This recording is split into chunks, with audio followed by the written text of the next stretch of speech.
अस्सलाम वालेकुम dear students, I am your computer teacher Dilawez.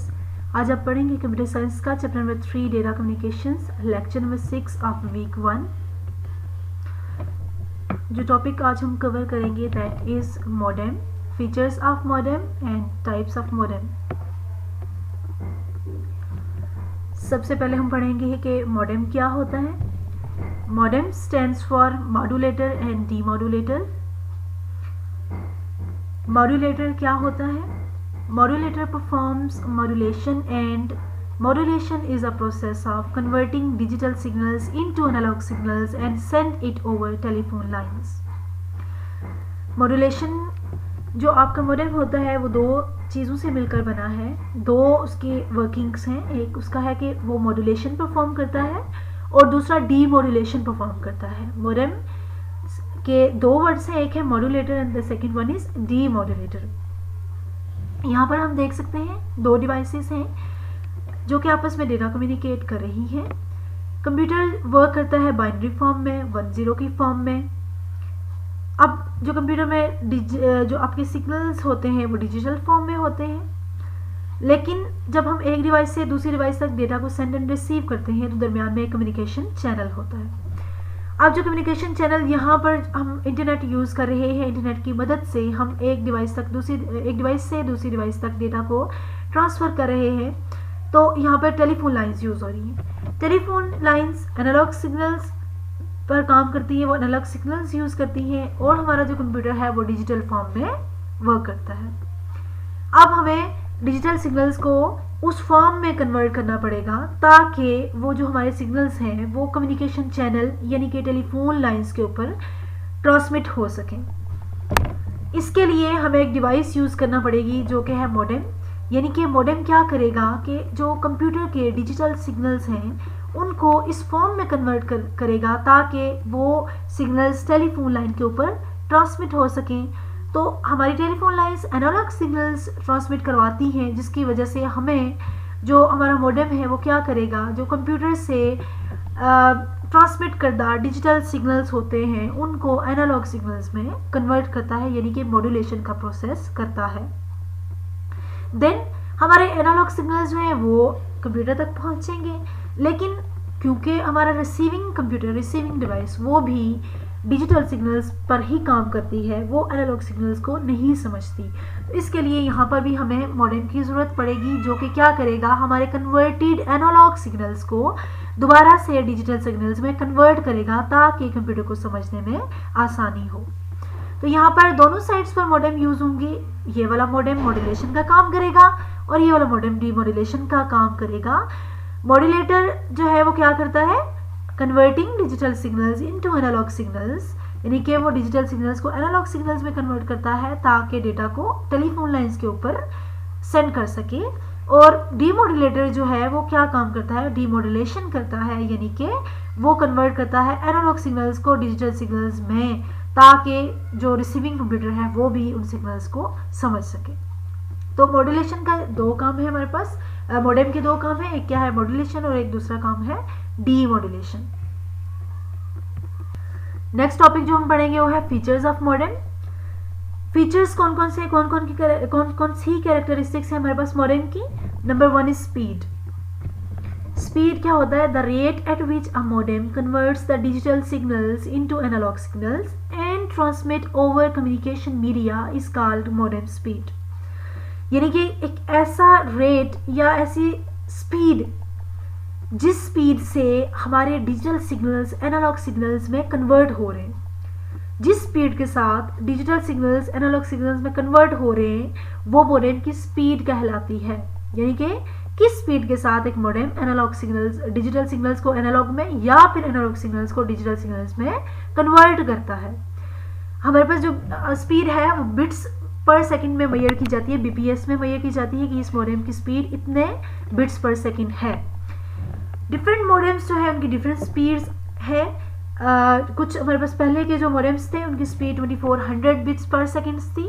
उसके बाद जो कुछ मॉडेम आए वो 9600 बिट्स पर सेकंड की स्पीड के साथ आए, और अभी हमारे पास कुछ DSLR मॉडेम्स जो यूज़ हो रहे हैं वो 56 किलो बिट्स पर सेकंड की स्पीड के साथ डिजिटल जो हमारे सिग्नल्स हैं उनको कन्वर्ट करते हैं। Then the second feature is self-testing. Modem has the capability to check the analog as well as digital connection automatically. यानी कि वो क्या करता है कि वो जो डिजिटल कनेक्शन होता है और जो एनालॉग कनेक्शन होता है उसको चेक करता है। जैसा कि आपके कंप्यूटर्स जो है दो वो डिजिटली आपस में कनेक्टेड होते हैं, उनका डिजिटल कनेक्शन होता है क्योंकि जो सेंडिंग कंप्यूटर है वो भी डिजिटल सिग्नल्स में काम करता है, जो रिसीविंग डिवाइस है वो भी डिजिटल सिग्नल में काम करती है। तो इनके दरमियान एक डिजिटल कनेक्शन है जिसकी चेकिंग जो है वो मॉडेम करता है। इसी तरह एक मॉडेम एनालॉग सिग्नल्स जो है वो आपका दूसरा मॉडेम वो भी एनालॉग सिग्नल्स पे काम कर रहा है। तो आपके जो मॉडेम्स के दरमियान जो कनेक्शन है वो आपका एनालॉग कनेक्शन है। तो आपका जो मॉडेम है वो डिजिटल और एनालॉग आपके कनेक्शन को चेक करता है। Number third is voice over data, यानी कि आप मॉडेम की मदद से दोनों काम कर सकते हैं। आपके जो आजकल के DSL मॉडेम है ये क्या करते हैं कि आप जो है वो टेलीफोन लाइन्स के ज़रिए आप आवाज़ भी सेंड एंड रिसीव करवा सकते हो, यानी कि आप लोग कॉल्स भी कर सकते हो और इसके साथ साथ आप इंटरनेट की फैसिलिटी भी हासिल कर सकते हो, आप इंटरनेट को भी यूज़ कर सकते हो। Voice over data modem also allows voice conversation while data is being transmitted. जब आप इंटरनेट को यूज़ कर रहे होते हो तो साथ आप कॉल्स भी सुन सकते हो। स्टूडेंट्स नेक्स्ट हम पढ़ेंगे टाइप्स ऑफ मॉडेम। साइज और शेप के लिहाज से मॉडेम की डिफरेंट टाइप्स हैं, 3 टाइप्स हैं। एक है external modem, internal modem, and the third one is wireless modem. External modem क्या होता है? It is an external unit of computer that is connected to a serial port COM1 or COM2 of computer by means of cable. यानी कि ये computer के साथ दो communication आपकी पोर्ट्स होती हैं COM1 और COM2, उसके साथ आपका एक्सटर्नल मॉडेम कनेक्ट होता है। इसके साथ साथ it is also link to telephone line through telephone wall jack. Modem के साथ टेलीफोन वॉल जैक होता है और उस वॉल जैक के साथ टेलीफोन लाइन की मदद से वो कंप्यूटर के साथ कनेक्ट होता है। एक्सटर्नल मॉडेम जो है वो पोर्टेबल होता है। पोर्टेबल का मतलब ये है कि एक्सटर्नल डिवाइस है जो कि एक जगह से दूसरी जगह मूव आसानी से करवा सकते हैं। ईजी टू इंस्टॉल है because it is an external device. आप केबल्स की मदद से एक्सटर्नल मॉडेम को कंप्यूटर के साथ अटैच कर सकते हैं। एक्सपेंसिव है ये as compare to internal modem, ये महंगा होता है और डेटा ट्रांसमिशन स्पीड जो है इसकी इंटरनल मॉडेम के मुकाबले में हाई होती है। और एक्सटर्नल मॉडेम क्योंकि एक्सटर्नल डिवाइस के तौर पर काम करती है इसलिए इसकी पावर भी जो है वो ज़्यादा कंज्यूम होती है, इसकी इलेक्ट्रिसिटी जो है वो ज़्यादा चार्ज करता है। Number 2 is internal modem. Internal modem is a circuit board that is installed into one of the expansion slots inside the system unit of the computer.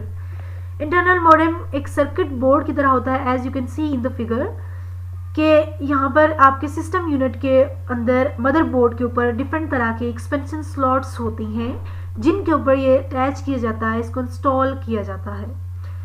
ये क्योंकि मदरबोर्ड के अंदर होता है, अटैच होता है, माउंटेड होता है, इसलिए इसको एक जगह से दूसरी जगह मूव नहीं करवा सकते, ये नॉट पोर्टेबल है। इसी तरह से आपको अटैच करने में या कॉन्फ़िगर करने में मुश्किल होती है क्योंकि आपको इसे पूरा सिस्टम यूनिट खोलना पड़ता है, आपको एक्सपेंशन स्लॉट्स के अंदर इसको अटैच करना होता है और उसको अगर आप उतारना चाहें या उसको मूव करवाना चाहें तो वो भी इसके मूव करवाने में मुश्किल आती है। लेकिन ये लेस एक्सपेंसिव होता है as compare to external modem और साथ साथ इसकी डेटा ट्रांसमिशन स्पीड जो है वो भी इसकी स्लो है। नेक्स्ट जो हमारे पास थर्ड मॉडेम है वो है वायरलेस मॉडेम, यानी कि वायरलेस जो भी आपका डिवाइसेस होती हैं वो आपके डेटा को आपका डेटा सेंड एंड रिसीव होता है थ्रू एयर, थ्रू वेव्स। और जो वेव्स होती हैं वो कौन सी होती है? रेडियो वेव्स होती है। ऐसी वेव्स होती है रेडियो वेव्स जो कि किसी भी ऑब्स्टेकल को, वॉल्स वगैरह को, वो जो है वो उसमें आप कोई भी मसला नहीं होता, ठीक है, और आपके उसको क्रॉस करके आप तक वेव पहुंच सकती हैं। जैसे कि अगर आपका एक कंप्यूटर जो है वो एक रूम के अंदर है या एक बिल्डिंग के अंदर है और दूसरा आपकी दूसरी बिल्डिंग के अंदर है, तो दिमाग में डिफरेंट ऑब्स्टेकल्स आते हैं, डिफरेंट वॉल्स आती हैं, डिफरेंट जो है, लेकिन आपकी रेडियो वेव जो है सबको क्रॉस करके एक डिवाइस से दूसरी डिवाइस तक डेटा को पहुंचाती हैं, इसीलिए इनको रेडियो फ्रिक्वेंसी मॉडेम भी कहा जाता है। It is use with laptop computers and also with desktop computers for connected to wireless LAN, यानी कि आप नेटवर्क के साथ थ्रू वायरलेस मीडिया यानी कि थ्रू एयर और थ्रू वेव्स आप जो है ये मोडेम जो है ये एक जगह से दूसरी जगह डेटा को ट्रांसमिट करवाते हैं। जो आपकी ईवो जो विंगल यूज़ होती है वो भी आपके लैपटॉप के साथ आप अटैच करते हो, ठीक है, तो वो भी जो है आपके वायरलेस यानी कि वायरलेस जो आपकी वेव्स के जरिए सिग्नल्स को आपके कंप्यूटर्स तक पहुंचाते हैं। इसी तरह आप ये यहाँ पे डायग्राम में देख सकते हैं कि यहाँ पे ये मोडेम है जिसके साथ आपके एंटीनाज लगे होते हैं और ये भी आपके क्या करते हैं कि डेटा को वायरलेस तरीके से एक जगह से दूसरी जगह ट्रांसफ़र करवाने में मदद देते हैं। जो होमवर्क आपने करना है, शॉर्ट क्वेश्चंस करने हैं आपने, जो आपने सारे के सारे ये टॉपिक्स कवर किए उन्हीं से रिलेटेड आपके शॉर्ट क्वेश्चंस हैं। मॉडेम क्या होता है, इसकी टाइप्स बताएं, मॉडेम के डिफरेंट फीचर्स के नाम लिखें, इंटरनल मॉडेम क्या होता है, एक्सटर्नल मॉडेम क्या होता है, वायरलेस मॉडेम क्या होता है और मॉड्यूलेशन और डी मॉड्यूलेशन में क्या फ़र्क है। ये पूरे 6 क्वेश्चन हैं, ये आपने करने हैं। इसके अलावा बुक से भी आपके शॉर्ट क्वेश्चन हैं, उनसे भी हेल्प ले सकते हैं। और आज का टॉपिक जो है ख़त्म होता है यहीं पर। इंशाल्लाह कल हम चैप्टर नंबर 3 के जो रिमेनिंग क्वेश्चंस हैं, जो एक्सरसाइज है, इंशाल्लाह हम वो कवर करेंगे। होपफुली आपको आज का लेक्चर समझ आया होगा और आपने इसको बहुत अच्छे से नीट तरीके से ध्यान से आपने कॉपीज़ पे करना है। Thank you so much.